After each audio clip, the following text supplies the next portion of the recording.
আজকে বাড়িতে বানাবো বেগুন পোড়া। তো তার জন্য দুটো বড় বড় বেগুন নিয়েছি এবং তার মধ্যে ভালো করে তেল মাখিয়ে নিয়েছি। আর এই কালো বেগুনের বেগুন পোড়া খেতে কিন্তু ভীষণ টেস্টি হয়। তো এবার দেখো বেগুনটাকে ভালো করে পুড়িয়ে নেব। তো তার জন্য গ্যাসের ফ্লেমটা তো অন করে দিয়েছি, আর একটা ঝাঁঝরি নিয়ে নিয়েছি যেটার মধ্যে বেগুনটা বসিয়ে বেগুনটাকে আমি পোড়াবো। আর বেগুনটাকে ভালো করে এপিট ওপিট ঘুরিয়ে ঘুরিয়ে খুব ভালোভাবে পুড়িয়ে নেব।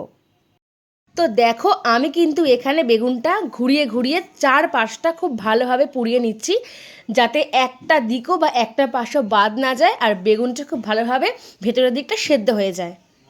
একটা বেগুন তো খুব ভালোভাবে পুড়িয়ে নিয়েছি, সেমভাবে আর একটা বেগুনও একই পদ্ধতিতে পুড়িয়ে নেব।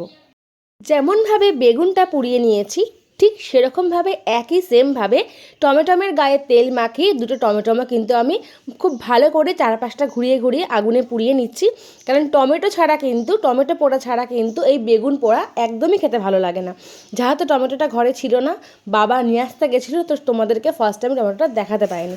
এখন এই টমেটো আর বেগুনটাকে একটু ঠান্ডা হতে দেবো, কারণ এত গরমের মধ্যে এদের গায়ে একদমই হাত দেওয়া যাবে না। টমেটো আর বেগুনকে ঠান্ডা করতে রেখে এদিকে আমি একটু ধনেপাতা কুচিয়ে নিলাম, একটু পেঁয়াজ কুচিয়ে নিলাম, আর একটু কাঁচা লঙ্কা কুচিয়ে নিলাম। কারণ বেগুন পোড়া মাখা করতে এমন কিছু বেশি উপকরণ লাগে না। আমি যত সম্ভব চেষ্টা করি একদম সিম্পল ঘরোয়া পদ্ধতিতে প্রত্যেকের রেসিপি তোমাদের সামনে তুলে ধরার। পেঁয়াজ ধনেপাতা কুচি করতে করতে টমেটো বেগুন ঠান্ডা হয়ে গেছে। এখন ভালো করে টমেটো আর বেগুনের গা থেকে পোড়া ছালগুলো তুলে নেব। টমেটো আর বেগুনের গা থেকে পোড়া ছালটা কিন্তু আমি খুব ভালো করে তুলে নিয়েছি। এখন দেখো বেগুনটা কিন্তু খুব ভালোভাবে পরিষ্কার হয়ে গেছে। এখন একটুখানি দেখে নেব যে বেগুনের ভেতরে কোনো পোকা আছে কিনা। প্রত্যেকটা বেগুনই কিন্তু খুব ভালো আর ফ্রেশ রয়েছে, কারণ একটা বেগুনের ভেতরেও কিন্তু কোনো রকম পোকা নেই। আমি সেরকমভাবেই কিন্তু বাবাকে দিয়ে বেগুনটা বাজার থেকে আনিয়েছিলাম। তো চলো যাই হোক, এখন বেগুনগুলো ভালো করে চটকিয়ে ভর্তা করে নিই। অ্যাকচুয়ালি এই রেসিপিটা না আমি অনেক মাস আগে যখন শীতকাল ছিল তখন করে রেখেছিলাম, কিন্তু আমার শরীর প্রচণ্ড খারাপ থাকায় আমি কোনো রকম রেসিপি ছাড়তে পারিনি।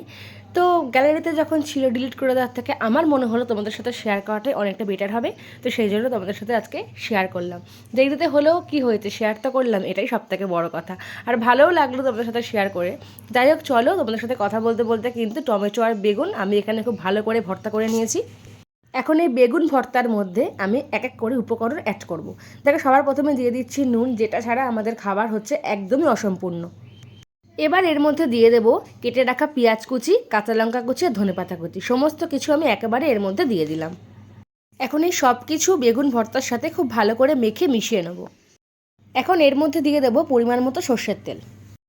এখন তেল দিয়ে বেগুন ভর্তার সাথে সমস্ত কিছু একসাথে ভালো করে মিশিয়ে নিলেই কিন্তু তৈরি হয়ে গেল আমাদের আজকের রেসিপি বেগুন ভর্তা, যেটা খেতে গরম ভাতের সাথে জাস্ট ফাটাফাটি লাগে।